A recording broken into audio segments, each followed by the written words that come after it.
Kasus desain jersey timnas. Kenapa baru sekarang, Pak?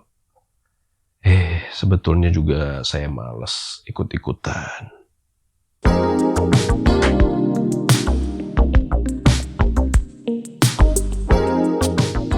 Sebetulnya saya malas ikut-ikutan komen, tapi karena yang meminta itu adalah Bung Excel Ramadan, ex-mahasiswa teladan saya, jadilah saya bikin video ini.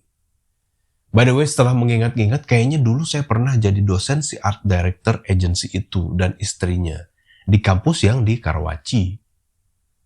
Oke, sebelum kita mulai sebagai catatan nih, yang saya bahas ini hanya segi desainnya saja, nggak ngurusin konflik di belakangnya.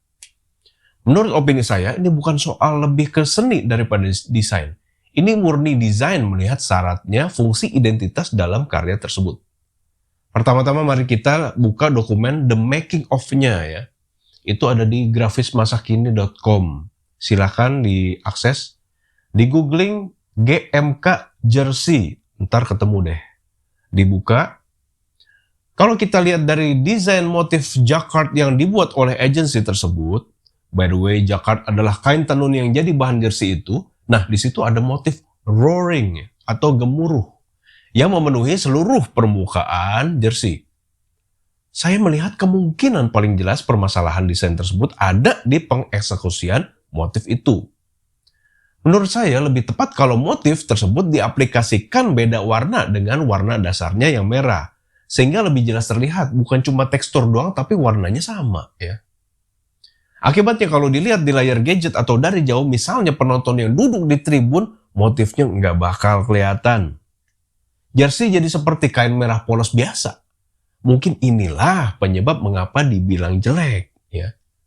Seandainya saja motif gemuruh tersebut jelas terlihat keseluruhan jersey, mungkin akan tampak lebih keren dan nggak berkesan polos. Karena saya perhatikan, kecenderungan orang Indonesia itu lebih senang visual yang harfiah, literal, dan gamblang daripada yang halus dan samar-samar. Nih lihat. Tuh kan demen yang ngejreng, kontras, warna-warna analog. Tahu nggak analog? Oke, kita lanjutkan. Ada beberapa kemungkinan penyebab motif gemuruh itu cuma jadi tekstur dan tidak diberi warna lain. Ini baru kemungkinan ya. Pertama, memang pihak agensi yang menginginkan motif gemuruh jacquard itu sama dengan warna bahan kainnya. Kedua, eksekusi di tahap produksi tidak prima. Bisa jadi karena perjanjian antara pihak agensi dan pihak sponsor sepakat bahwa agensi hanya mendesain dan tidak termasuk supervisi atau mengawasi produksi. Ketiga, bisa karena keputusan sepihak dari sponsor dan stakeholder lainnya untuk tidak mewarnai motif gemuruh tersebut. Ini hal yang umum terjadi. Klien memang suka begitu, kadang-kadang memutuskan tanpa diketahui desainer. Oke, yang penting nih, sebagai desainer hikmah apa yang bisa kita ambil dari peristiwa tersebut? Sekali lagi, ini soal desainnya saja, oke? Orang-orang berlomba-lomba mencerca ataupun membela demi ada konten. Tapi seringkali keluar keyword yang sama. Semua soal selera. Nah, paling gampang nih ngomong selera ya. Subjektif. Ngecap aja. Semua orang juga bisa. Ya.